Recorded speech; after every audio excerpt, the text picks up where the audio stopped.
Waalaikumsalam. Bisa Bu? Coba 1, 2, 3. Nah udah itu latihan tuh Bu ya. Yang bener nih. Assalamualaikum warahmatullahi wabarakatuh.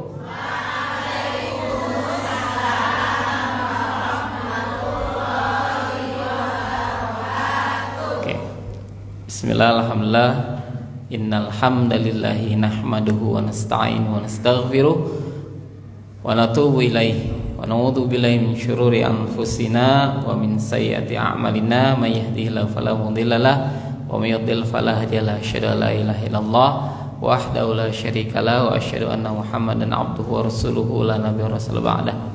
Allahumma shalli ala sayyidina Muhammad wa ala alihi wa sahbihi wa man tabi'ahum bi ihsanin ila yaumil qiyamah, amma ba'du. Qala ta'ala fi muhkami tanzilihi, a'udzu billahi minasyaitonir rajim, bismillahirrahmanirrahim. Ya ayyuhan nasu taqu rabbakum alladzi khalaqakum min nafsin wahidah wa khalaqa minha zawjaha wa batha minhuma rijalan katsiran wa nisaa'a wattaqullaha alladzi tasaaluna bihi wal arham innallaha kana 'alaikum raqibah. Shadaqallahul azim. Ibu-ibu, mari kita buka dulu pengajian kita dengan bersama-sama membaca suratul Fatihah dan doa. Wahid, isnin, tsalatsa. A'udzu billahi minasy syaithanir rajim. Bismillahirrahmanirrahim. Alhamdulillahi rabbil alamin. Ar-Rahmanir-Rahim. Maliki yaumiddin. Iyyaka na'budu wa iyyaka nasta'in. Ihdinas siratal mustaqim. Siratal ladzina an'amta 'alaihim ghairil maghdubi 'alaihim waladdallin. Amin. Raditu billahi rabba wa bil islami dina wa bi Muhammadin nabiyyan wa rasula. Rabbi zidni ilma warzuqni fahma. Ya alhamdulillah, yang sama-sama kita hormati Ibu Elsa Devira selaku Ketua Majelis Cinta Al-Quran Masjid Duta Indah, segenap para pengurusnya, serta Bapak Ibu jamaah sekalian yang mudah-mudahan Allah selalu berikan kesehatan, Allah selalu berikan keberkahan dalam setiap kehidupannya. Alhamdulillah di pagi hari ini kita dapat bertemu kembali di hari Ahad yang cukup teduh ini ya. Tadi Allah sudah menurunkan hujan pagi hari. Yang enak ngapain Bu kalau pagi-pagi nih Bu? Hujan gini Bu. Ringkuk ya. Ringkuk ya. Emang enak ringkuk mah. Ya, ngopi dah. Ya Pak ya, ngopi Pak. Tapi alhamdulillah ya Pak ya, Bu, semuanya kita masih bisa mengalahkan sesuatu yang kelihatannya enak, cuman ternyata duduk di majelis zikir ini lebih enak ya, berpahala. Berpahala, dan insyaallah kalau kita nuntut ilmu di dalam hadis itu, seluruh makhluk itu mendoakan kita, sampai ikan yang ada di lautan di sana tuh, ya, laut paling dekat di sini di mana nih? Laut paling dekat nih? Muara Gembong ya, Muara Gembong ya.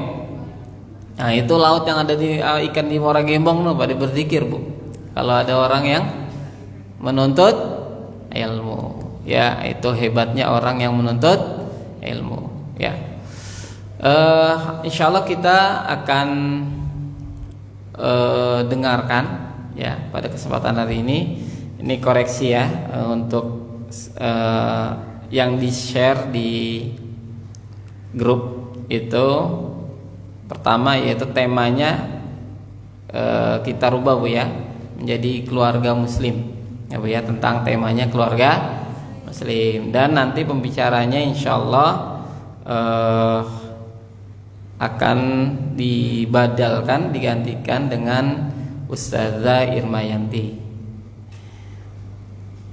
Ya, mari kita luruskan niat kita semuanya. Kita dengarkan, kita pasang niat kita dengan baik.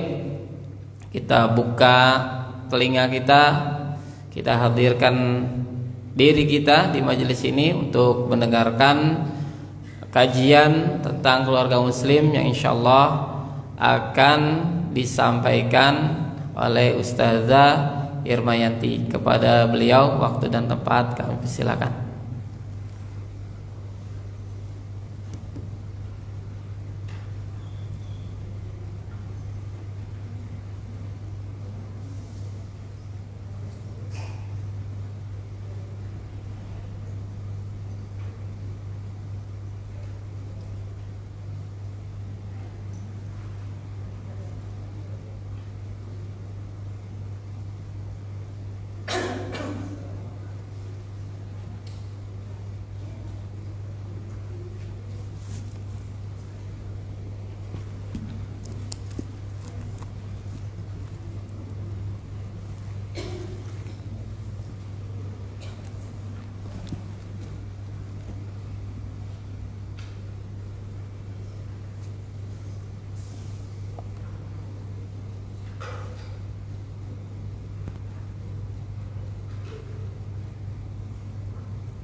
Bismillahirrahmanirrahim.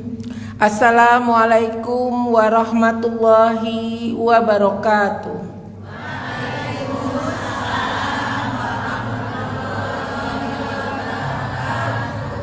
Innal hamdalillah nahmaduhu wa nasta'inuhu wa nastaghfiruhu wa na'udzu billahi min shururi anfusina wa min sayyiati a'malina. Ma yadillahu fala mudhillalah wa ma yudhilhu fala hadiyalah. Ashhadu an la ilaha illallah wa ashhadu anna Muhammadar Rasulullah. Bapak-bapak dan ibu-ibu yang dirahmati Allah, alhamdulillah di pagi hari yang mendung tapi ibu-ibu dan bapak-bapak tetap hadir di dalam majelis ini. Ya, mudah-mudahan langkah-langkah dari bapak-bapak dan ibu-ibu dari rumah menuju ke tempat ini dicatat oleh malaikat sebagai suatu amal solih, ya, yang nanti akan memberatkan timbangan kebaikan di yaumul hisab. Amin, amin ya robbal alamin. Saya mau tanya sekali lagi biar semangat. Apa kabar bapak-bapak dan ibu-ibu semua? Luar biasa, Allahu Akbar, Allahu Akbar, alhamdulillah. Mudah-mudahan semangat ini juga nanti bisa dibawa ke rumah ya Bu ya. Karena tema kita kali ini adalah keluarga hebat generasi kuat. Ya Bu ya, keluarga hebat generasi kuat. Kenapa sih gitu ya? Kenapa sih kita perlu membahas tentang keluarga hebat generasi kuat?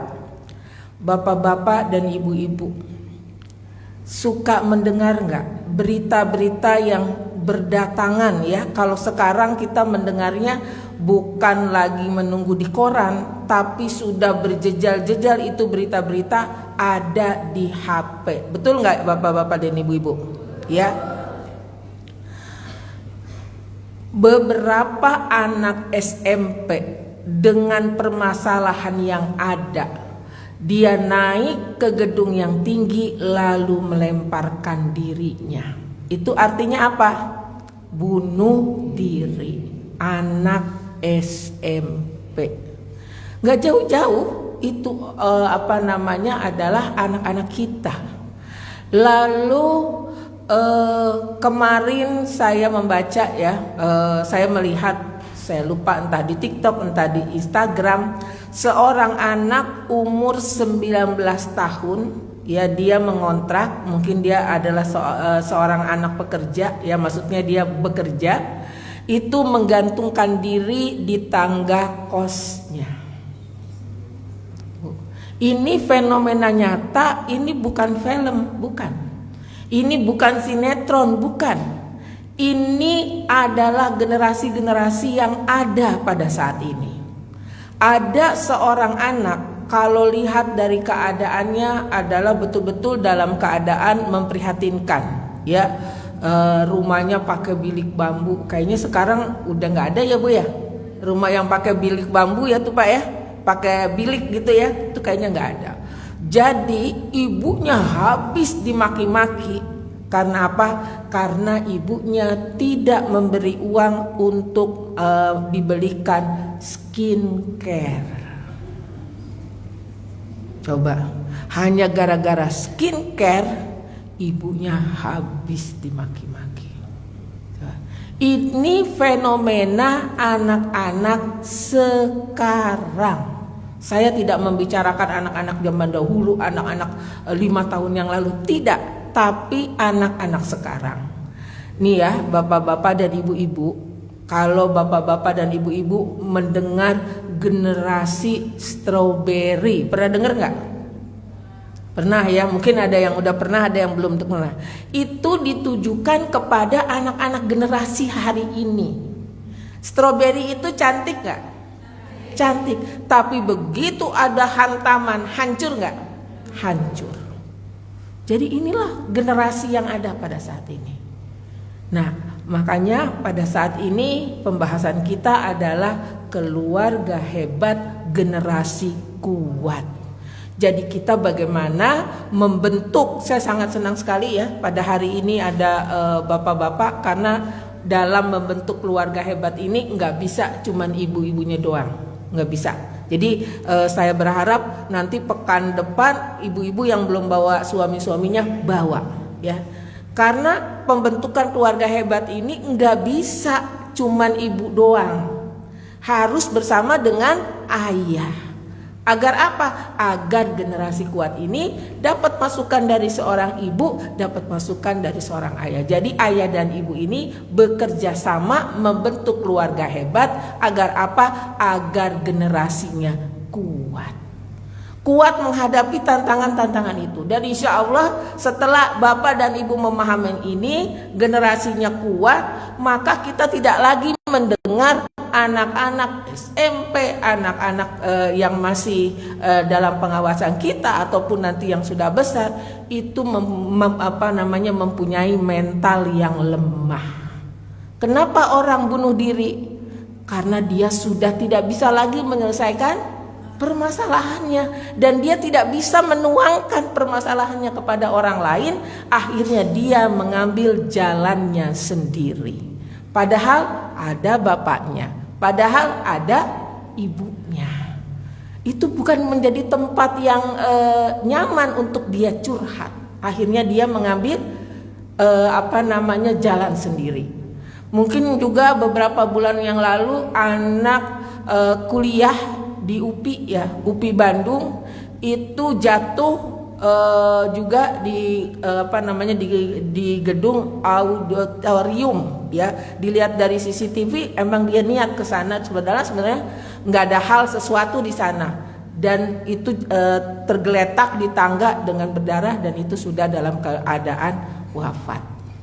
Jadi banyak sekali Bu anak-anak yang bunuh diri ya.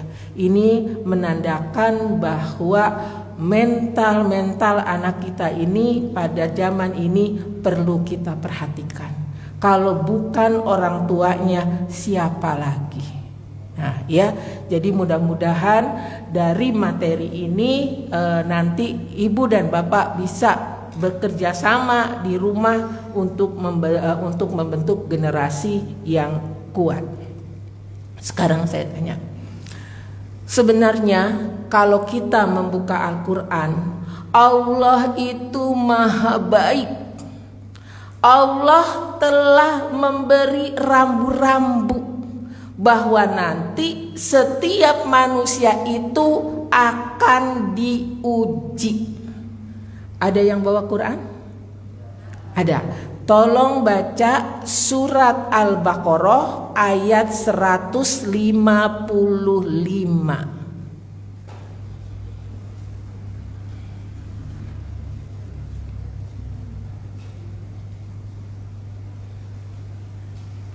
Ya, silakan. Nanti yang di sebelahnya membaca artinya.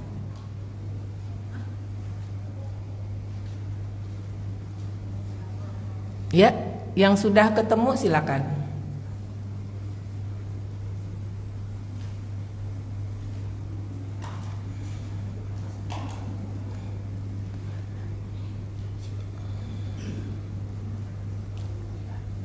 Terima kasih.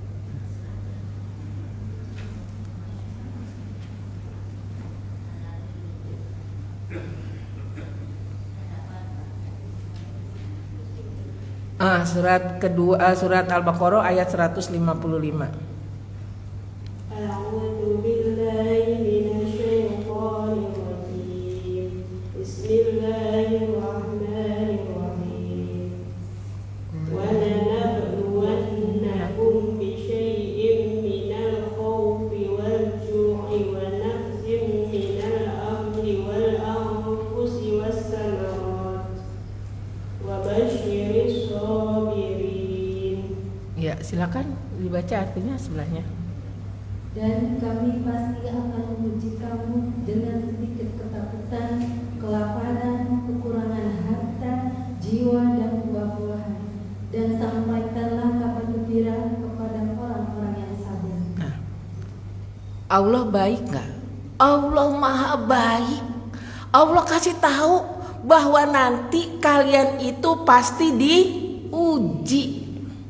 Jadi kalau kita lihat, tidak ada satu manusia pun yang hidup di dunia tidak diuji. Tidak ada.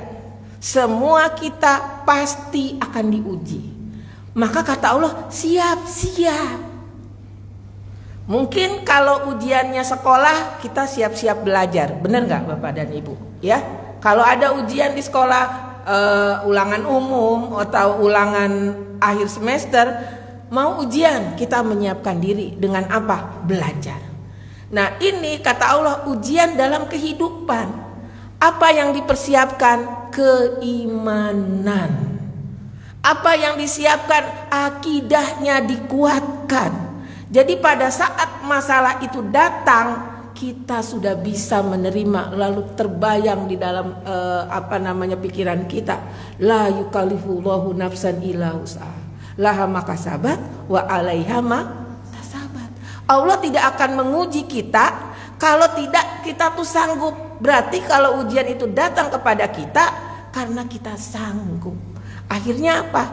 Kita menjalaninya, enggak berkeluh kesah. Nah ini maksudnya Allah itu maha baik, dikasih tahu. Artinya ujian yang datang kepada kita, kepada generasi kita, kepada anak keturunan kita itu sunnatullah. Artinya apa? Pasti. Tapi Allah kasih tahu lagi, ujian itu hanya sedikit.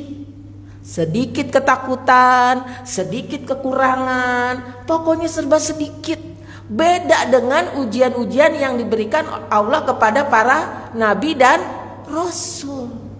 Nah sekarang bagaimana nih kita menyiapkan generasi anak-anak kita, generasi penerus kita ini menjadi generasi yang kuat.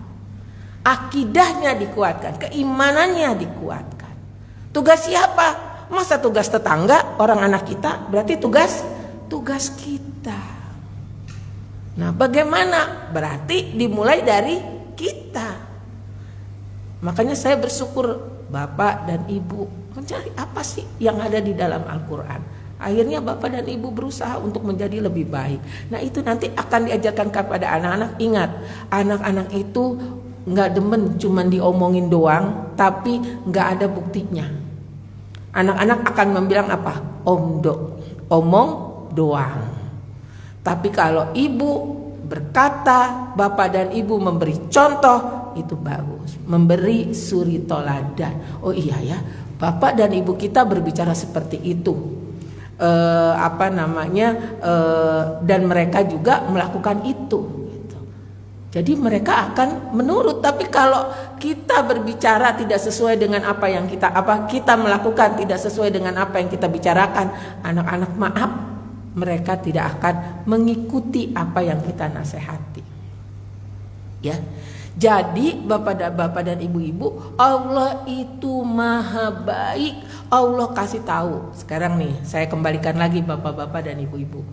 Waktu dulu duduk di bangku sekolah, ya.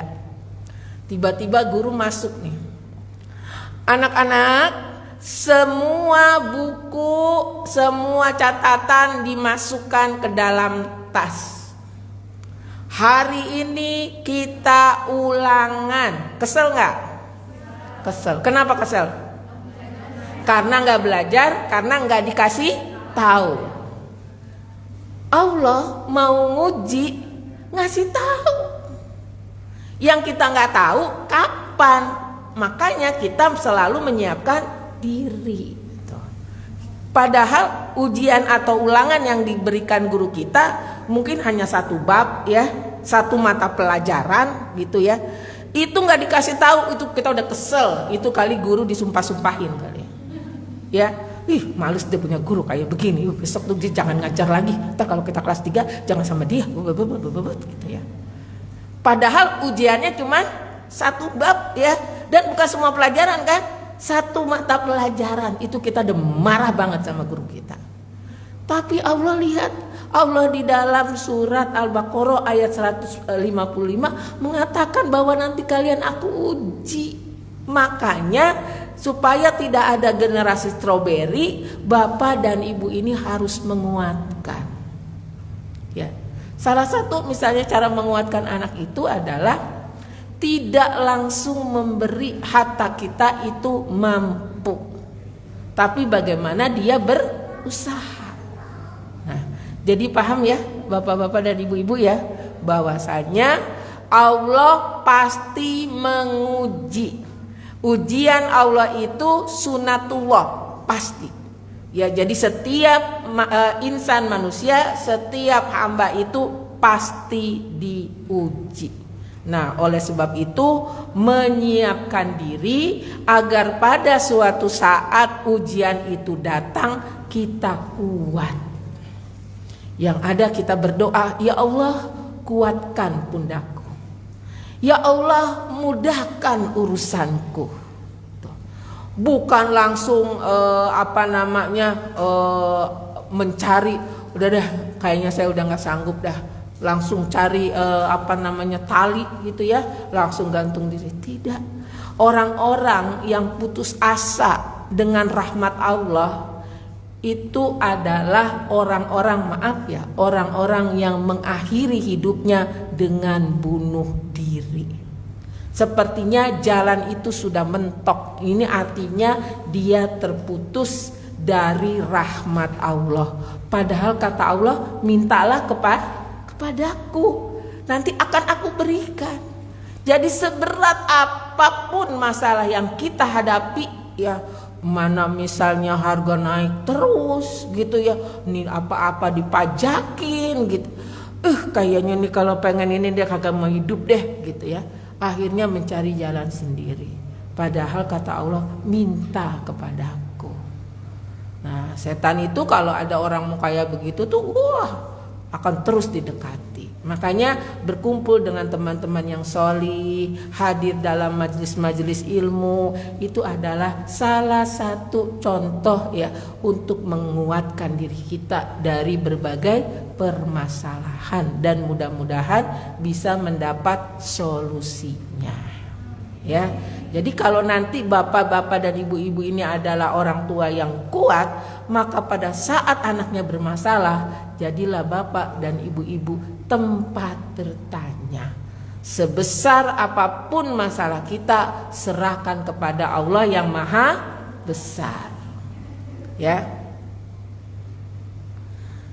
Ya. Jadi ujian Allah itu datang kepada kita ya, agar Allah bisa mengetahui mana orang yang benar, mana orang yang berdosa. Dengan ujian orang itu semakin mendekatkan diri kepada Allah. Berarti ini benar. Dengan ujian ada orang yang semakin menjauh kepada Allah. Saya udah sholat, saya udah tahajud, udah saum, Allah tuh pilih kasih, ujian itu datang terus kepada saya bertubi-tubi. Mulai besok saya nggak mau sholat. Nah, itu artinya kan dia milih menjadi berdosa dibandingkan dengan mengikuti atau mendekatkan diri kepada Allah. Jadi dengan ujian itu Allah mengetahui mana orang-orang yang benar, ya, mana orang-orang yang berdosa. Juga untuk mengetahui mana orang-orang yang sabar, mana orang-orang yang tidak sabar. Nih ada kisah. Rasulullah sedang bersama para sahabat. Lalu ada salah satu prajurit itu luar biasa. Setiap peperangan itu dia selalu ikut. Wah, pokoknya dia nggak pernah ketinggalan, dengan gagah berani gitu ya. Lalu semua teman-temannya mengatakan, ini pasti calon penghuni surga. Semuanya pada ngomong begitu ya. Karena apa? Karena luar biasa gagahnya. Tapi apa kata Rasulullah? Dia calon penghuni neraka. Kaget ya. Para sahabat kaget. Kok neraka sih? Orang dia selalu ikut perang, dia selalu menuruti apa kata Rasul. Tapi Rasul udah bicara seperti itu. Lalu ada nih salah satu dari mereka ini, akan aku ikuti. Kenapa sampai Rasul itu mengatakan seperti itu? Suatu hari terjadi lagi peperangan, dan ternyata prajurit ini mendapat luka yang amat banyak. Lalu dia menepi dan dia tidak tahan dengan luka yang ada di dalam tubuhnya. Lalu diambil pedangnya dan dihunuskan ke dalam tubuhnya. Paham ya Bu ya? Jadi dia tidak sabar dalam menahan rasa sakit. Akhirnya dia bunuh diri. Makanya kata Rasulullah, dia itu ahli nar. Ya. Nah, jadi bagaimana nih kita membentuk anak-anak kita yang kuat agar permasalahan yang datang itu dia bisa menghadapi, bukan menjadi generasi yang lemah, mungkin mabuk-mabukan. Udah kita minum aja, lupa deh semua masalah. Padahal dengan dia minum, masalah itu menjadi bertambah. Karena orang kalau sudah mabuk, maaf, dia bisa berzina, dia bisa menimbulkan keributan, dia bisa membunuh.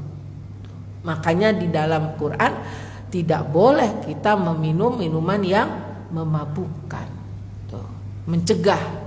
Karena kalau udah mabuk kan ingatannya kan tidak bisa dikontrol. Yang mengontrol siapa? Setan. Akhirnya apa? Dia melakukan lebih banyak lagi kemaksiatan. Ya. Nah, jadi orang-orang yang begitu diberi ujian, dia sabar, inilah orang-orang yang Allah beri rahmat, Allah beri petunjuk. Jadi pada saat masalah itu datang, makin mendekat kepada Allah. Ya, tidak ada yang tidak mungkin bagi Allah. Kalau kita bisa mengatakannya insya Allah, tapi kalau Allah tidak pakai insya Allah, pasti. Dekatkan diri kita kepada Allah.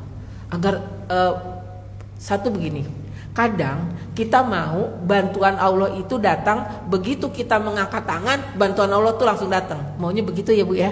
Nah, tapi kan Allah ingin nguji, sabar kagak. Nah kalau sabar artinya enggak semerta-merta begitu kita angkat tangan, begitu kita berdoa lalu datang pertolongan Allah, tidak. Tapi pertolongan Allah itu akan datang pada saat dimana kita memang udah mentok, kita udah usaha, kita udah ikhtiar, kita udah berdoa, udah nggak bisa lagi, di situ pertolongan Allah itu datang. Ya, ini harus yakin. Kalau nggak yakin kan Allah tergantung hambanya. Kalau kita yakin terhadap Allah, Allah akan memberinya.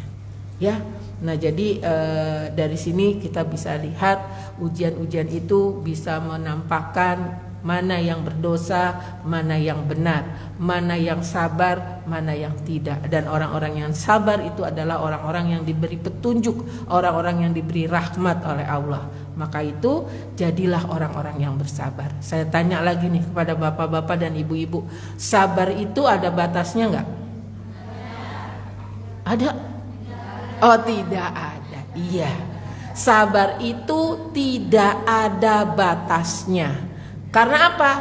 Karena surga bagi orang-orang yang sabar tidak terbatas. Adil kan Allah? Adil. Sabar nggak ada batasnya, maka surga bagi orang-orang yang sabar itu tanpa batas. Ya, luar biasa, Allah Maha Adil. Nah, jadi dengan pribadi-pribadi yang kuat ini bertemu lalu membentuk keluarga yang hebat. Nanti begitu permasalahan itu datang, keluarga ini bisa mengatasinya dengan baik. Misalnya tiba-tiba musim kemarau, air nggak ada. Kalau keluarga ini bukan keluarga tangguh, anak tuh ada ya leye-leye, nyender-nyender, bapak ibunya sibuk, aduh minta air kemana ya, mana tetangga yang airnya banyak ya, gitu ya. Tapi kalau itu keluarga hebat, mereka akan bergotong royong. Karena misalnya kalau kita nyelang kepada tetangga, mungkin selangnya itu nggak sampai ke kamar mandi kan, mau tidak mau ada satu titik, lalu kita gantian untuk membawa. Nah kalau anak-anak itu adalah anak-anak yang peduli kepada keluarga, mereka akan turun untuk membantu gitu. Nah jadi masalah-masalah yang datang itu, mereka itu menjadi satu kesatuan. Bukan itu masalah bapak, bukan itu hanya masalah ibu, tapi menjadi masalah bersama, lalu sama-sama mengatasinya. Nah inilah keluarga yang bisa mengatasi masalah yang datang. Dan mereka kompak gitu ya, satu sama lain itu bergotong royong. Nah ini nih harus dibuktikan seperti ini. Ada mungkin salah satu dari anggota keluarganya, lah kok ini kok mainnya kok begitu terus, kok kalau pulang malam terus, itu sama-sama dirangkul. Kenapa pulangnya malam, mainnya sama siapa, itu penting ya. Kita harus mengetahui anak-anak kita itu bermain dengan siapa. Karena apa? Teman itu bisa mempengaruhi. Ya, jadi bapak dan ibu harus peduli, juga harus peduli kalau mereka memegang HP, apa yang dilihat. Ya, jangan kita merasa aman, anak kita tenang, anak kita nggak keluar tuh, anteng aja gitu ya, pegang HP. Lihat yang dilihat di HP itu apa. Dulu kalau mau lihat kemaksiatan harus keluar. Sekarang mau lihat kemaksiatan cukup di dalam rumah mojok bisa kelihatan. Nah, ya jadi jangan juga tenang karena anak di dalam rumah tapi megangnya HP. Lihat apa yang dilihat oleh anak pada HP tersebut. Ya.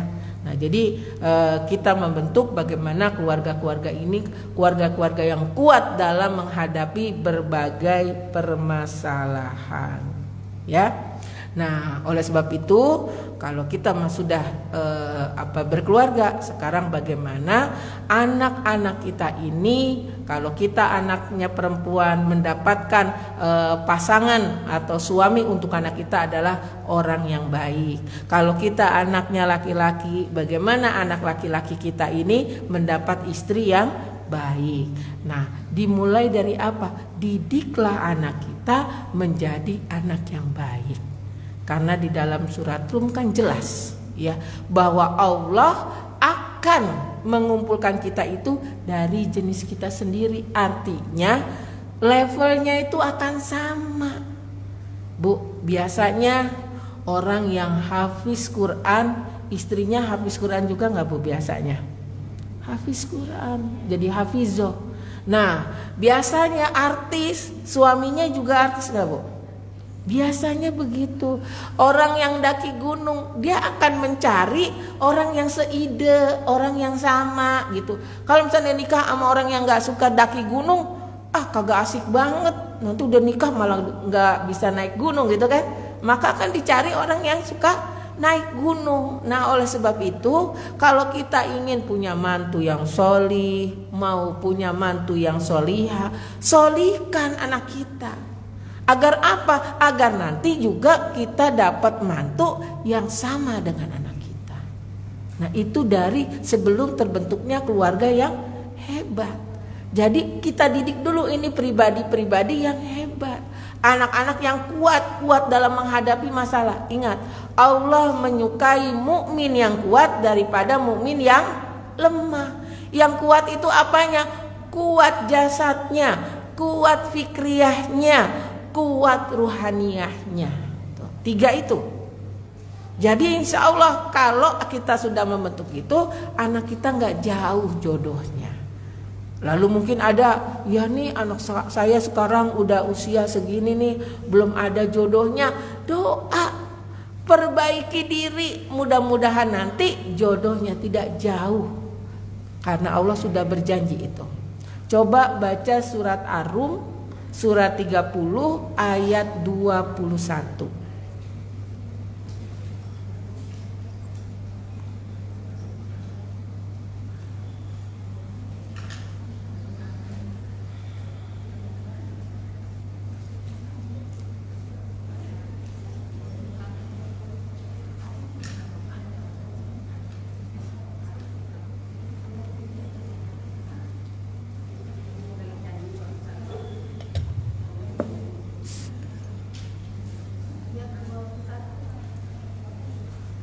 Ya, ayat 21, surat 30 ayat 21.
Artinya? Dan di antara tanda-tanda kebesarannya ialah Dia menciptakan pasangan-pasangan untukmu dari jenismu sendiri, agar kamu cenderung merasa tentram padanya. Dan Dia menjadikan di antaramu rasa kasih dan sayang. Sungguh pada yang demikian itu benar-benar terdapat tanda-tanda kebesaran Allah bagi kaum yang berpikir. Ya, di situ ada bahwa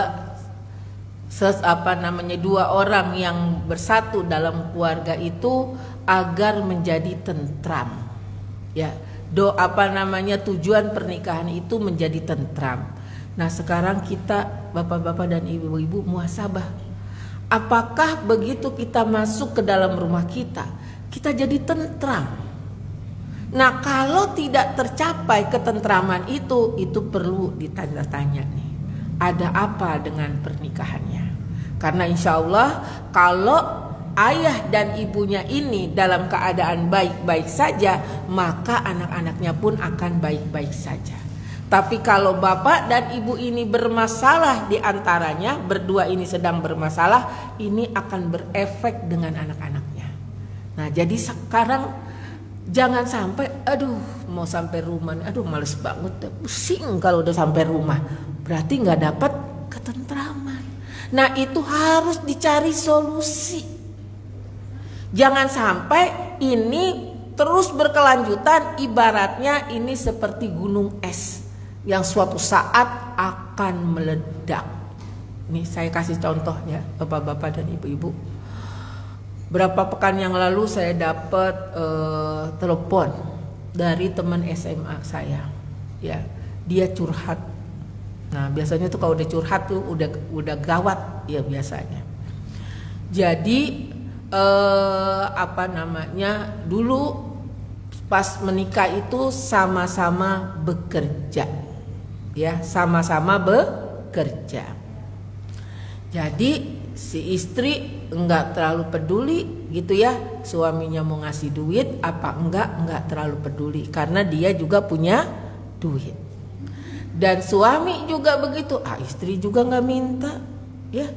Nah, dia kadang-kadang, kalau zaman sekarang tuh istilahnya top up. Jadi gini, ngirim transfer di top up dan istrinya tinggal mau belanja gitu. Jadi istrinya nggak tahu di top upnya berapa, maksudnya diisi rekeningnya tuh berapa nggak tahu. Pokoknya dia belanja karena dia juga punya duit.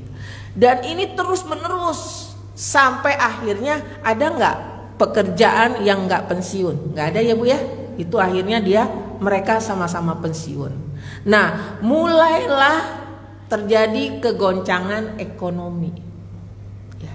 Lalu baru istrinya gini, kan saya selama ini nggak minta. Jadi ada gini ya bapak-bapak, ada istri-istri yang gengsi kalau minta duit sama suami. Ada nggak yang begitu? Ada. Nah, suami merasa begini, kagak minta, nasi ada, lauk ada, berarti dia punya duit. Nah, jadi suami juga nggak perlu ngasih, orang juga nggak dikasih ada gitu ya. Nah, tapi akhirnya itu terjadi meledak. Nah, marah, kamu udah diungkit lah. Itu pernikahannya kan berarti kalau teman SMA kan seumuran saya ya Bu ya. Ya, berarti kan pernikahannya udah 30 tahun lewat gitu. Lalu akhirnya hal yang tidak buru-buru diselesaikan di awal itu menjadi gunung es. Berantem, akhirnya KDRT, jadi mau dibunuh. Wah, luar biasa. Ini karena apa? Masalah kecil yang tidak ada komunikasi. Nah, saya katakan lelaki itu arijal qawamu ala nisa. Laki-laki itu adalah pemimpin. Nah, tugas laki-laki itu adalah memberi nafkah. Nah, nafkah lahir dan nafkah batin. Nah, tapi juga ibu-ibu harus ridho. Suami dapatnya cuma segini, bersyukur. Jangan lagi, ya mana cukup. Nah, jangan begitu. Belajar dulu bersyukur. Tadinya kan gak ada, lalu ada, bersyukur. Lalu doakan, Pak, semoga besok uangnya tambah. Tuh, suami jadi semangat, kerjanya semangat. Ya, kalau misalnya suami itu tidak dihargai dengan apa yang dia usahakan, akhirnya, istri saya mah kagak bersyukur. Ini juga saya udah seharian, capeknya luar biasa. Gitu. Nah, hal-hal kayak gitu harus dikomunikasikan. Karena kalau tidak dikomunikasikan, ini mendok nih, geduk gitu ya. Itu bertahan nggak? Nggak akan bertahan, suatu saat akan meledak. Anak udah besar-besar, terus mau jadi perceraian, segala macam, luar biasa. Gitu. Nah, jadi sekecil apapun permasalahan harus segera diselesaikan. Saya kata bapak, iya ya, misalnya bapaknya ngasih, nih mah uangnya, aduh alhamdulillah ya Pak. Walaupun sebenarnya pengeluaran kita itu banyak sekali, sekarang itu naik gitu ya misalnya. Apa ya, lalu berpikir tenang, kita cari tambahan apa ya. Nah, itu kan mesra tuh suami istri begitu. Tapi kalau misalnya pulang, bawa duit berapa? nggak usah masuk kalau uangnya cuma segitu. Waduh, galak banget ini punya istri ya. Nah, jadi syukuri dulu yang ada. Karena kan gini, kata Allah, kalau kamu bersyukur maka akan aku tambah. Nah, jadi di sini letaknya di sini ya. Ini jadi sekarang anak udah besar-besar mau pisah. Kan saya sedih ya. Ya Allah, dia kan seusia saya, yang dimana sebenarnya udah harus tenang gitu. Ini malah huru hara saking takutnya. Rumah mereka tingkat, suaminya di bawah, kamarnya dia di atas. Dan dia kalau udah masuk kamar langsung kunci. Kalau keluar dia selalu bawa gunting. Takut tiba-tiba mau dibunuh oleh suami. Coba, tenang nggak hidupnya begitu? Nggak tenang. Jadi sekecil apapun permasalahan, maka suami istri ini harus saling saling terbuka. Jangan sampai menumpuk-numpuk gitu. Permasalahan itu menumpuk, nanti itu meledak. Meledaknya itu pasti nggak baik. Namanya meledak itu nggak baik. Ya, balon meledak, udah nggak kelihatan indahnya. Membuat kebisingan juga kan, duar, yang jantungan bagaimana? Nah, ya, jadi ini yang terjadi. Dan mungkin cerita-cerita ini itu banyak terjadi di luar. Jadi ini Pak ya, ada istri tuh yang gengsi Pak, gengsi minta duit sama suaminya. Padahal itu udah kewajiban bagi suami menafkahkan istrinya. Istri nggak perlu gengsi. Dan suami juga jangan tenang-tenang, ya istri gue kagak minta, nasi tetap ada, lauk tetap ada, ya udah saya simpen aja gitu ya. Jangan. Jadi inilah namanya komunikasi ya. Karena dulu istri kita sebelum menjadi istri kita, dia sama orang tuanya kan dinafkahi, ya kan? Dikasih makan, loh kok jadi istri kita kok malah jadi kagak makan. Nah, kalau misalnya terjadi ya nih penjualannya seret komunikasikan, ayo ya apa kita ganti nih, kalau misalnya lagi jualan ya apa kita ganti menunya, atau ini mungkin kurang enak, ini kan bisa dikomunikasikan. Nah ya, jadi jangan melarut-larutkan permasalahan. Jadi namanya keluarga itu harus membuat tentram.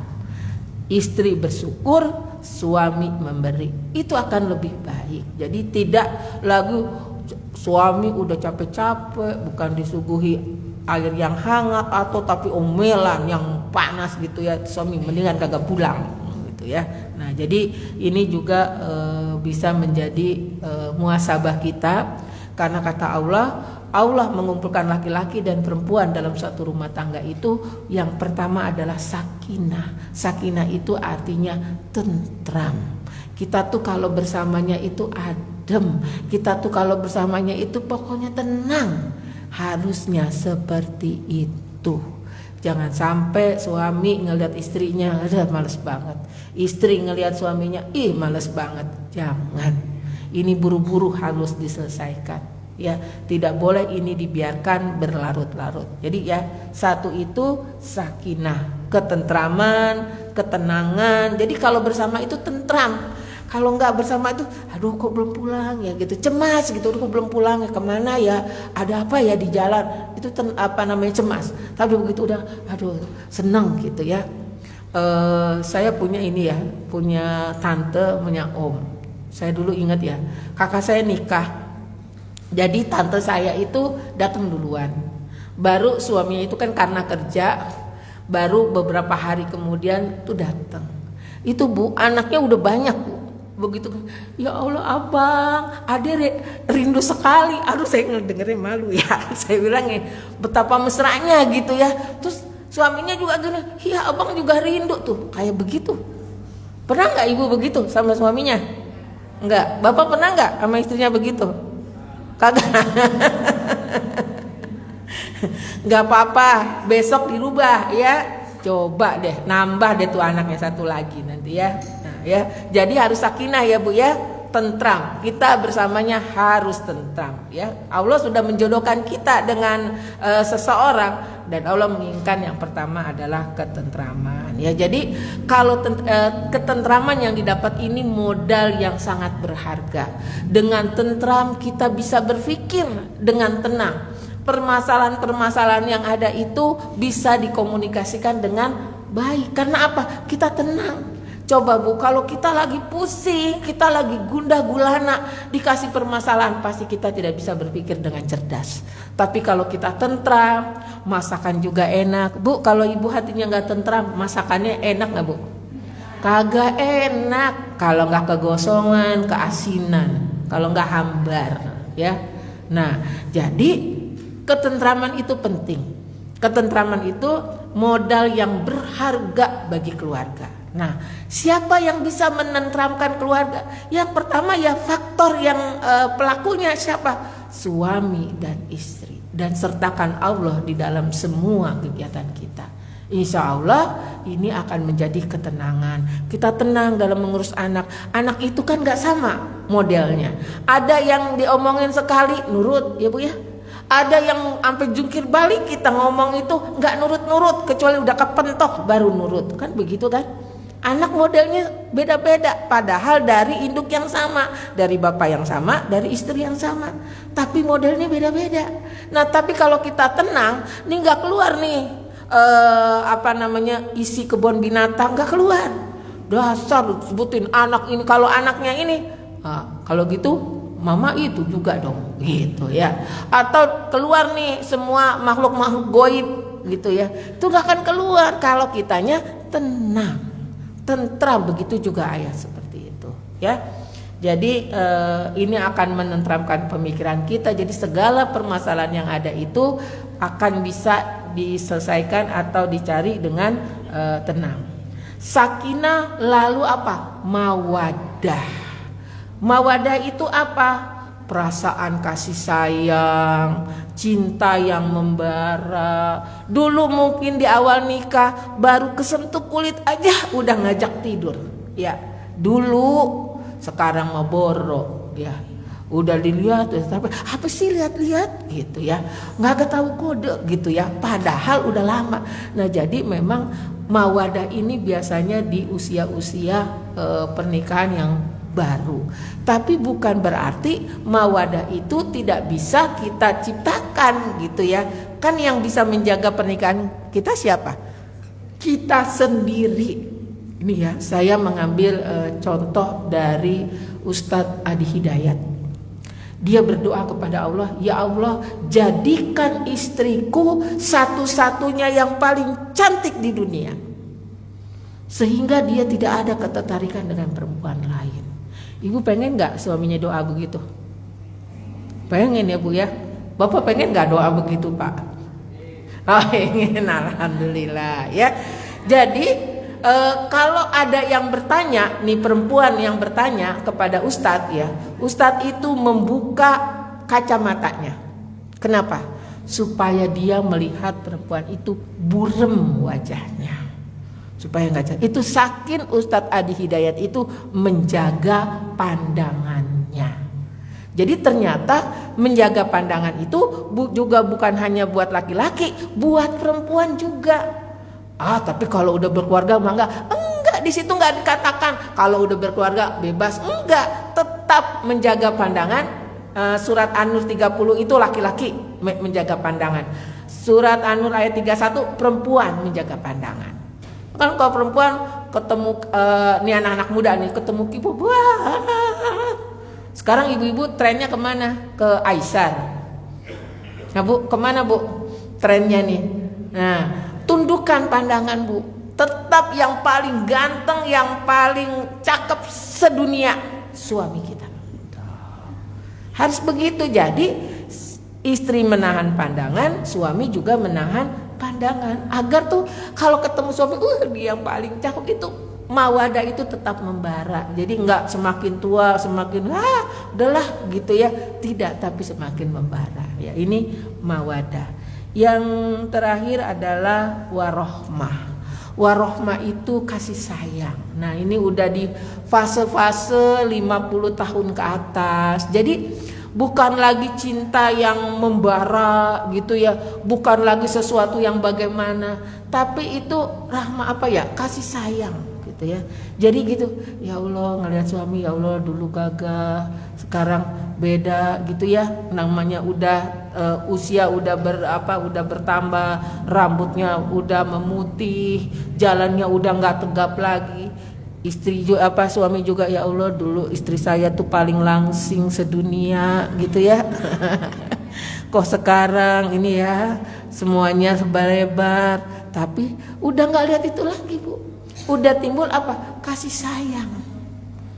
Ya, nah jadi ini akan terbentuk kalau memang bapak-bapak dan ibu-ibu menginginkan hal ini, karena tidak bisa hal ini terwujud kalau hanya diinginkan oleh ibu-ibu, juga tidak akan terwujud kalau hanya diinginkan oleh bapak-bapak. Harus dua-duanya menginginkan hal tersebut ya. Insya Allah kan kita selalu berdoa Bu ya, keluarga kita menjadi sakinah, mawadah, warahmah. Nah sekarang pertanyaannya, mengapa cinta yang membara itu harus tetap dijaga? Coba ini. Jadi gini, singgasana iblis itu ada di tengah laut. Ini menurut hadis riwayat Muslim ya. Singgasana iblis itu ada di tengah laut.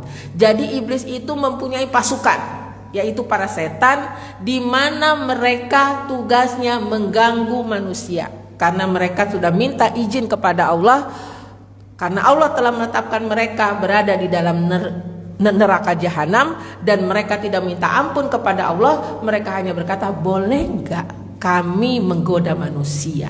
Kata Allah, boleh. Kalau orang itu tidak beriman padaku, dalam keimanan yang rendah, dia akan mudah tergoda untukmu. Nah, lalu melaporlah setan yang pertama melapor, saya telah membuat manusia itu mencuri. Itu mah biasa aja. Saya telah membuat manusia itu korupsi. Itu mah biasa aja. Lalu ada seseorang setan melaporkan, saya telah membuat seorang suami dan istri itu berpisah atau bercerai. Lalu iblis itu berkata, inilah yang dinamakan sukses story. Jadi pekerjaan yang hebat bagi seorang setan itu memisahkan suami dengan istri. Makanya kata Allah, bercerai itu hal yang tidak disukai, walaupun halal ya, boleh, tapi tidak disukai. Karena efeknya itu luar biasa ya terhadap anak-anak. Jadi sukses story-nya setan itu adalah memisahkan suami dengan istri. Dan setan yang punya tugas itu namanya dasim. Ya, dasim itu ada di setiap rumah-rumah kita. Dia mengintai, menunggu pada saat suami istri ini berantem, datang dia. Makanya kata Allah, la takdob walakal jannah, janganlah marah, surga untukmu. Pada saat istri marah sama suami ini, lalu langsung ribut, padahal kita disuruh menahan amarah. Apa balasannya? Surga kata Allah. Karena kalau suami istri berantem, ujung-ujungnya bisa nggak berpisah? Bisa. Nah, jadi dasim itu ada di setiap rumah kita. Dia akan menunggu waktu dan dia sabar menunggu sampai kita berantem masuk dia. Jangan kalah sama dasim ya. Jadi sukses story-nya seorang setan itu adalah memisahkan suami dengan istri. Nah, ini kenapa kita harus menjaga ya cinta antara suami dengan istri ini, karena begitu cinta itu memudar, setan itu akan masuk. Cakepan yang wangi, kagak bau sambel. Nah, ibu-ibu juga tolong ya, kalau mau arisan, mau pengajian harum ya Pak ya, pakai bajunya bagus. Giran di rumah bau terasi, bau sambel, pakaiannya yang banyak anginnya ya. Nah, jadi juga ciptakan itu juga di rumah seperti itu ya. Jangan mau ketemu orang, apalagi kalau mau kondangan, itu sepekan sebelumnya udah dipikirin pakai baju yang mana, biar nggak bosen kalau difoto gitu. Tapi kalau ketemu suami, pernah nggak dipikirin kayak gitu? Pernah nggak harum tempat tidurnya, rapi tempat tidurnya? Nah, ya. Jadi ini juga harus menjadi perhatian ya bagi seorang ibu ya. Jadi menjaga cinta yang membara itu penting, karena setan setiap saat mengintai bagaimana memisahkan suami dengan istri. Nah, sekarang membangun samara dalam pasangan hidup ya. Yang pertama adalah mendekatkan diri kepada Allah. Dua-duanya. Jangan istri soleh sendiri, jangan suami soleh sendiri. Harus sama-sama soleh. Suami bangun tengah malam, jangan sholat tahajud sendiri, bangunkan istrinya. Biar solihnya sama. Istri bangun tengah malam mau tahajud, jangan sendiri sholat tahajudnya, bangunin suaminya. Gak mau bangun, percikan air. Nih Bu, ada saya punya teman membangunkan pasangannya untuk sholat tahajud itu dengan mencium.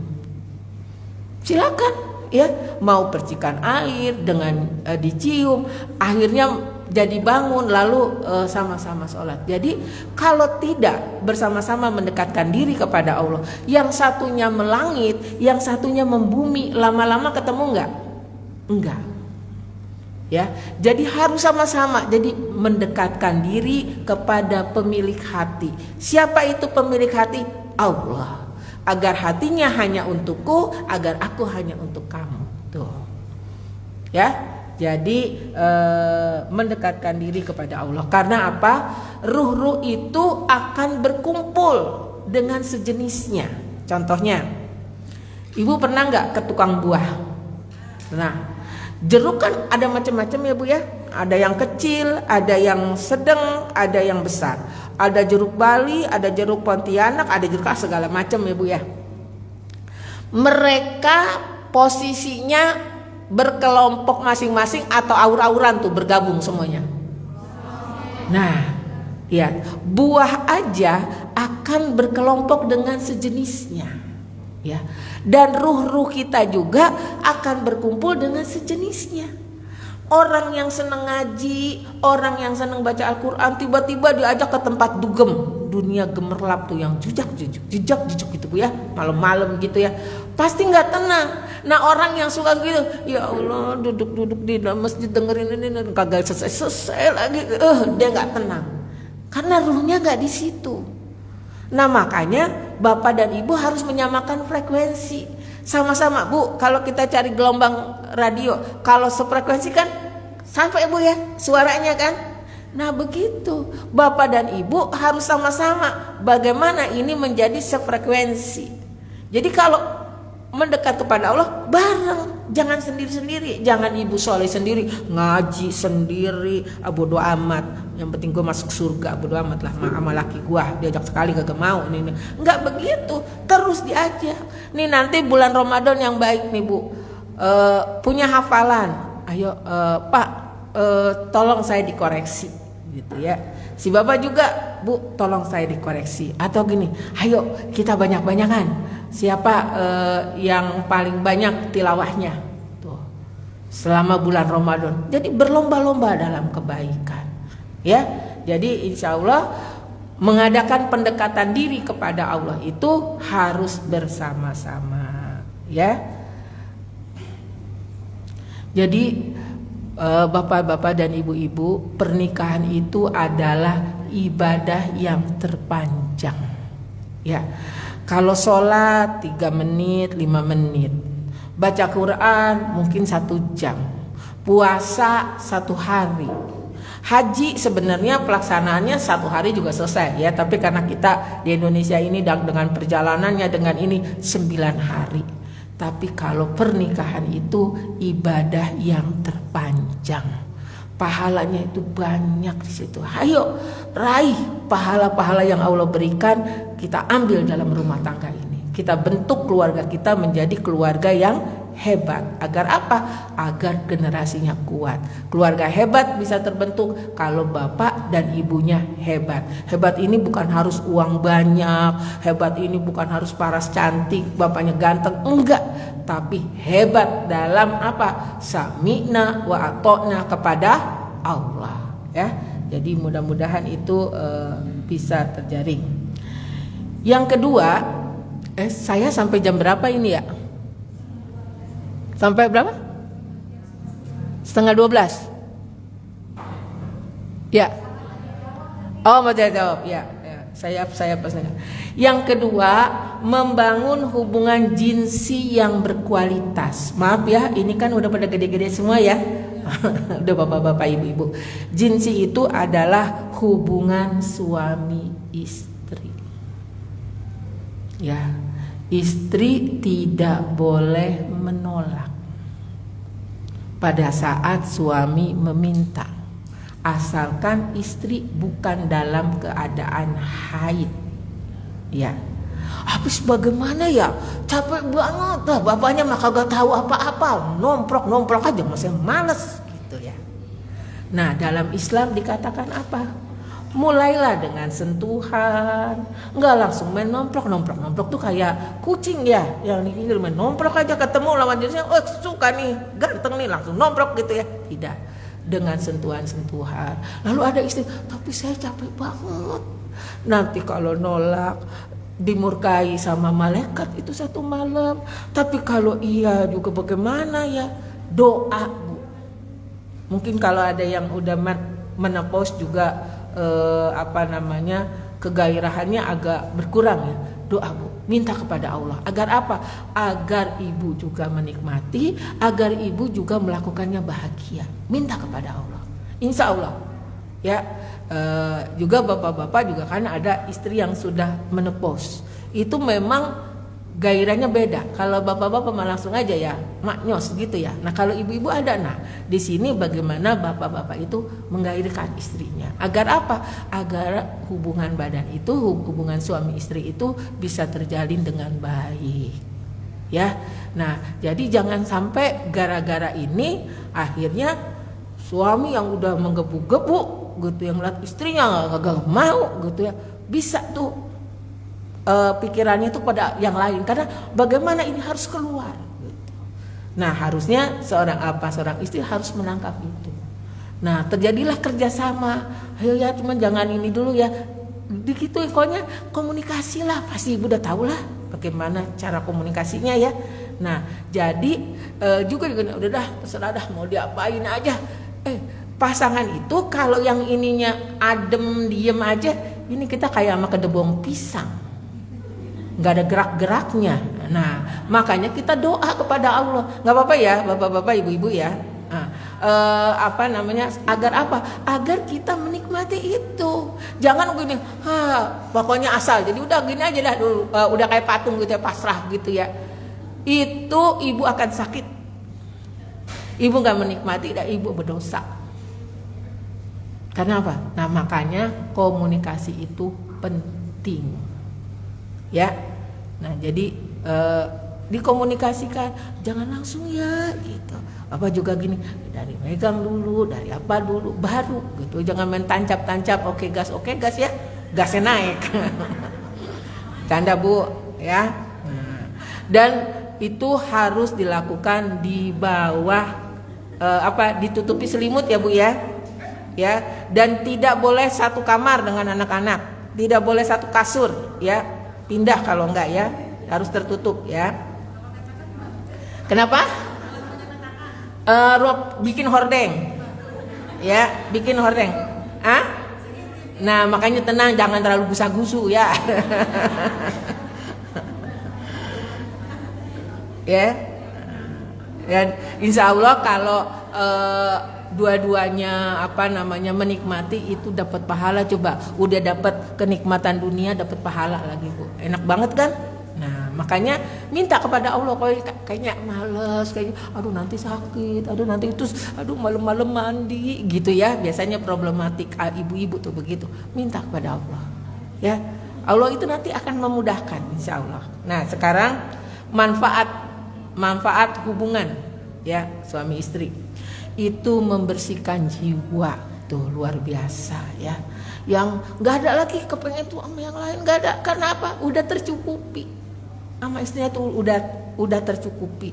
Terus apalagi ada seseorang itu begitu selesai melakukan hubungan suami istri itu, langsung mengambil kertas dan bolpen, itu ide-idenya tuh langsung keluar tuh.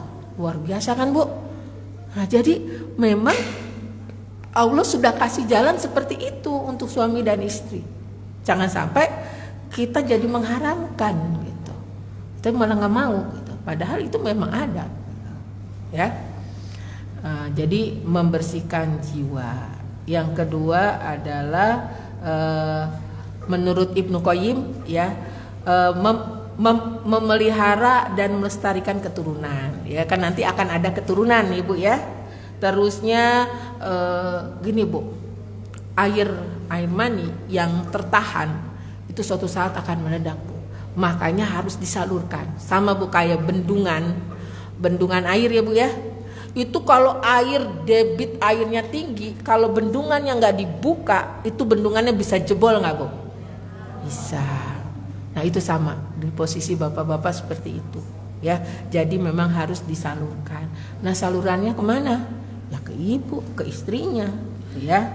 Nah, dan orang-orang yang melakukan hubungan suami istri itu bukan hanya dapat kenikmatan di dunia, tapi juga kenikmatan di akhirat ya. Luar biasa mendapat pahala ya.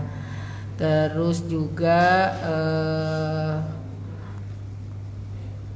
manfaatnya adalah menjaga pandangan dari mata yang diharamkan tadi ya, surat An-Nur ayat 30 dan 31 ya, bahwa menjaga itu jadi istri jangan sampai melihat auratnya suami ya Bu ya, karena itu nanti tidak baik efeknya ya, jadi jangan melihat aurat suami.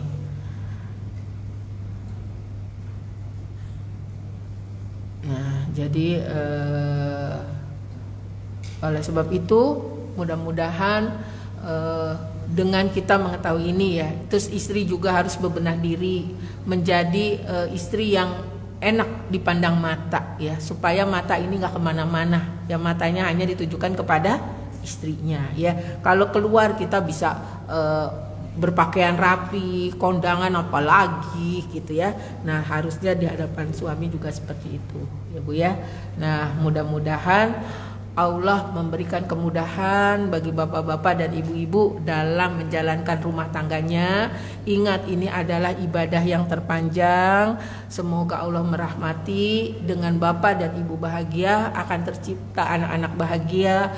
Dengan terbentuknya keluarga hebat, maka akan ada generasi yang kuat. Wabillahi taufiq wa hidayah. Wassalamualaikum warahmatullahi wabarakatuh.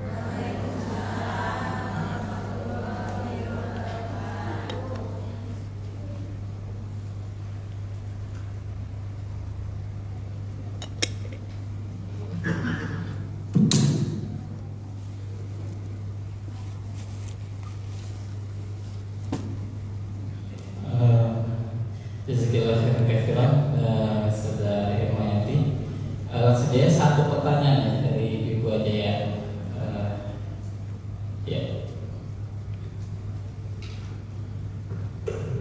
Assalamualaikum warahmatullahi wabarakatuh. Waalaikumsalam. Mau bertanya Bu Ustazah, saya kan punya dua anak laki-laki dan perempuan.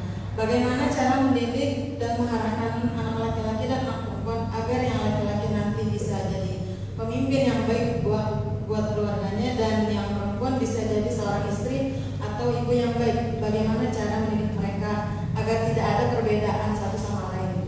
Contoh misalnya kalau yang perempuan, Kak masak, Kak beres-beres, sedangkan yang laki-laki saya bingung suruh tugas apa, takutnya masa ya disuruh masak gitu. Contohnya seperti itu Bu. Kadang suka cemburuan sosial gitu aja Bu. Terima kasih. Iya. Waalaikumsalam. Langsung saya jawab ya. Ya. Ibu-ibu dan bapak-bapak, sebenarnya kita tidak usah membeda-bedakan pekerjaan. Ya. Saya punya anak 5, 2 perempuan, 2 laki-laki. Yang senang masak itu 1 laki-laki, 1 perempuan. Pokoknya kalau dia kan masih kuliah ya. Jadi kalau pas datang itu saya tenang gitu. Sedangkan yang perempuan ini sudah menikah gitu Jadi kalau dia lihat, saya senang gini, punya temen di dapur gitu ya. Nah jadi nggak usah dipisah-pisahkan. Coba deh ibu lihat di restoran-restoran yang masak itu laki-laki apa perempuan, Bu? Laki-laki. Karena laki itu kan lebih kuat ya. Terus kalau di restoran kan pasti emang lebih banyak ya Bu ya, yang dimasak itu kan perlu tenaga yang luar biasa. Jadi jangan dibeda-bedakan. Kadang karena ada laki-laki yang emang seneng, ada tuh anak saya tuh senengnya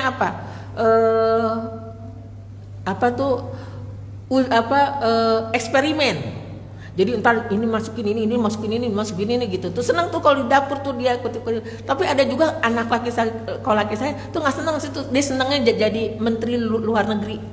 Disuruh beli apa. Nah, itu dia seneng tuh. Nah, jadi beda-beda ya Bu ya. Ada senengnya beberes karena anak saya 5 Bu ya. Jadi saya tahu ya masing-masing itu. Nah, jadi pertama jangan dibeda-bedakan. Dan juga jangan si A yang disuruh, si B enggak gitu ya. Pasti yang disuruh kok saya terus sih gitu ya. Tapi yang paling penting lagi adalah pendidikan agama. Ini penting ya Bu ya. Karena yang terbaik di hadapan Allah adalah yang paling bertakwa. Jadi tanamkan pendidikan itu dari buayan ya. Malah kalau itu dari terjadinya hubungan suami istri. Kan terjadi kan nama suami istri berhubungan kan pakai doa ya. Agar apa? Agar setan tidak ikut campur dalam pembentukan itu. Nah, dari situ aja kita sudah mulai. Begitu dalam kandungan terus. Nah, ini nanti bisa ibu buat anak-anak ibu ya, diperdengarkan ayat-ayat yang baik tuh segini lalu keluar itu bukan nina bobo bukan ya. Kita bisa sholawat, kita bisa anak masih kecil itu lalu dikasih pendidikan.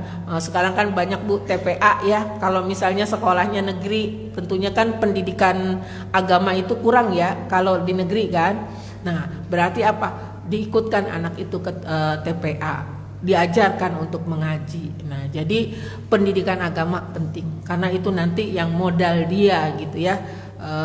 Untuk di masa depannya. Jadi adil dalam melakukan kasih tugas gantian, kecuali untuk yang berat ya, mungkin kalau perempuan itu agak lemah karena memang Allah memberikan kekuatan itu kepada laki-laki ya.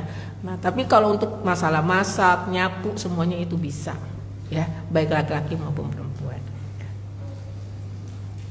Ada lagi? Nggak, udah cukup. Ya, terakhir Ibu ya.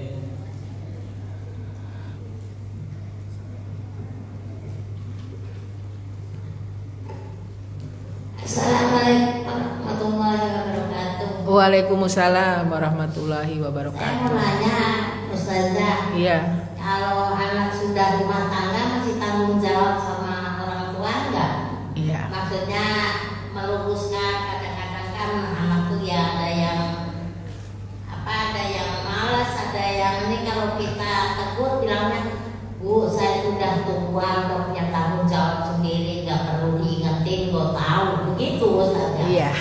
Dan saya cuma itu aja, tolong penjelasannya saja. Iya. Anak walaupun sudah nikah tetap anak kita. Ya Bu ya, tetap anak kita. Doa kita untuk anak yang nikah itu harusnya lebih banyak lagi.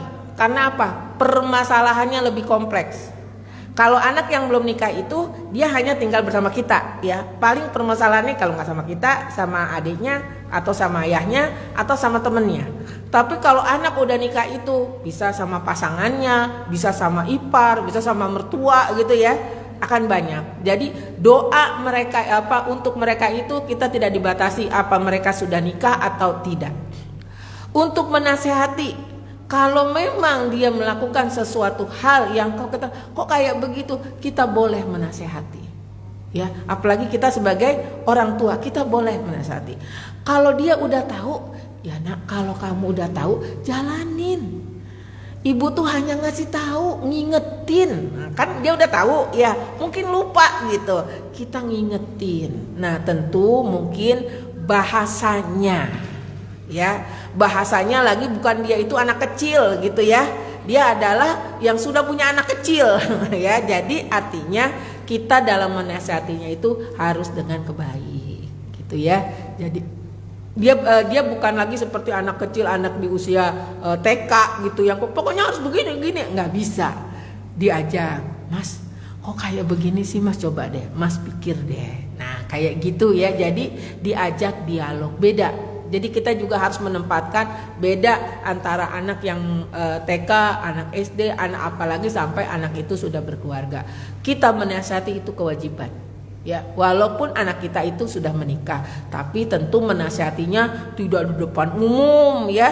Dia kan sudah besar, ajak ngobrol empat mata gitu, ya. Kalau udah tahu Mas, jalanin gitu. Ya, kadang-kadang kan nggak usah dikasih tahu, saya juga udah tahu lah, tapi kan tetap kayak dijalanin. Nah, mama tuh hanya ngingetin gitu, ya. Nah, dan jadi Bu, terus Bu ya, walaupun kita menasihati, kita juga terus berdoa ya agar anak-anak kita ini tetap dalam penjagaan Allah, tetap dalam petunjuk Allah ya. Kan kita kepengen juga ya Bu ya, tidak hanya berkumpul di dunia, tapi juga nanti berkumpul di akhirat ya. Oke, alhamdulillah ya, sudah terjawab dua pertanyaan tadi. Semoga bisa dipahami yang baik. Sekarang Oh iya, ya. Mari bapak-bapak dan ibu-ibu, alhamdulillah ya, kajian kita telah selesai. Yang sekarang adalah hayo kita semangat membentuk ya keluarga-keluarga muslim yang hebat, agar kita mempunyai generasi-generasi yang kuat menghadapi semua tantangan zaman, kuat menghadapi semua permasalahan yang ada. Maka didiklah anak kita, bekalilah anak-anak kita dengan kekuatan ruhiyahnya, dengan kekuatan fikriyahnya, dengan kekuatan jasadnya. Ya, saya doakan semoga kita semua diberi kemudahan di dalam mendidik anak-anak kita. Mari bapak-bapak dan ibu-ibu, kita angkat kedua belah tangan kita memohon kepada Allah ya, agar Allah mengijabah doa-doa kita. Astaghfirullahaladzim, astaghfirullahaladzim, astaghfirullahaladzim. Alladzi la ilaha illa huwal hayyul qayyum wa atubu ilaih. Astaghfirullahaladzim. A'udzu billahi minasyaitonir rajim. Bismillahirrahmanirrahim. Alhamdulillahi rabbil alamin. Arrahmanir rahim. Maliki yaumiddin. Iyyaka na'budu wa iyyaka nasta'in. Ihdinas siratal mustaqim. Siratal ladzina an'amta 'alaihim ghairil maghdubi 'alaihim waladdallin. Amin. Allahumma sholli ala sayyidina Muhammad wa ala ali sayyidina Muhammad. Allahumma inna nas'aluka salamatan fid din wa afiatan fil jasad wa ziyadatan fil ilmi wa barakatan fil rizki wa taubatan qoblal maut wa rahmatan indal maut wa maghfiratan ba'dal maut. Allahumma hawwin alaina fi sakaratil maut wa najatan minan nar wal afwa indal hisab.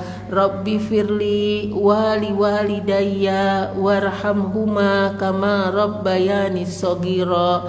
Rabbana hablana min azwajina wa zurriyatina qurrata a'yun waj'alna lil muttaqina imama. Allahumma ja'al khaira umri akhirah wa khaira amali khawatimah wa khaira ayami yaumal alqaf. Ya Allah ya Rahman ya Rahim, kami yang hadir dalam majlis ini ya Allah, jadikanlah kami dan keluarga kami orang-orang yang istiqomah di jalan-Mu ya Allah. Ya Allah ya Rahman ya Rahim, jadikanlah kami dan keluarga kami orang-orang yang selalu Engkau beri petunjuk ya Allah. Ya Allah, ya Rahman, ya Rahim, mudahkanlah kami dalam membentuk keluarga yang hebat agar kami bisa menghasilkan generasi yang kuat. Ya Allah, ya Rahman, ya Rahim, satukanlah hati-hati kami tidak hanya di dunia ini ya Allah, satukanlah hati-hati kami sampai di akhirat-Mu ya Allah. Ya Allah, ya Rahman, ya Rahim, mudahkanlah semua urusan kami ya Allah, mudahkanlah ya Allah. Terimalah doa-doa kami. Rabbana atina fid dunya hasanah wa fil akhirati hasanah wa qina azabannar. Amin amin ya rabbal alamin.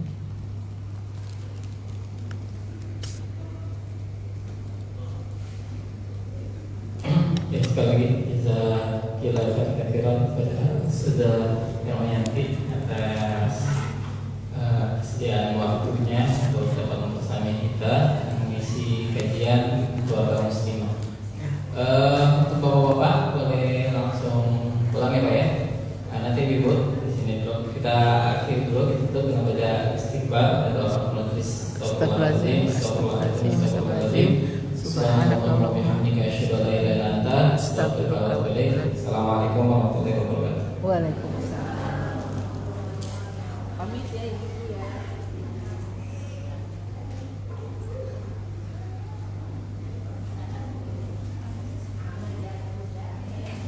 Ya, Ibu sekalian, ada dompet dulu ya, telur. Di sini ada beberapa kriteria itu ya. Pertama saya bertanya nih, siapa yang datangnya tadi belum ada orang? Nah, Ibu ini ada fotonya nih, saya ada fotonya soalnya. Ibu satu, terus tadi yang pakai baju ini kayaknya ibu ya. Nah, Ibu deh pertanyaan. Dua, Ibu, tiga, sini maju, tiga, terus Ibu enggak ya, awal ya, Ibu enggak, ya datang belum aja sih Ibu. Oh sekarang ya ini Ibu, boleh ya, Ibu, iya Ibu maju ke sini Ibu juga nih, Ibu juga ini, ya, apa? Ibu dulu aja dulu ke situ. Bu, nggak ada yang keluar dulu ya. Di sini dulu. Yang dapat orang melihat orang dapat rezeki kan enak Bu. Ya. Dua lagi. Siapa setelah beliau? Ibu Bude nanti yang dapat pertanyaan jadi Bude nggak usah nggak apa. Pertanyaan nanti dapat dua orang. Lagi, ada lagi. Bude. Sani mana? Sani ya.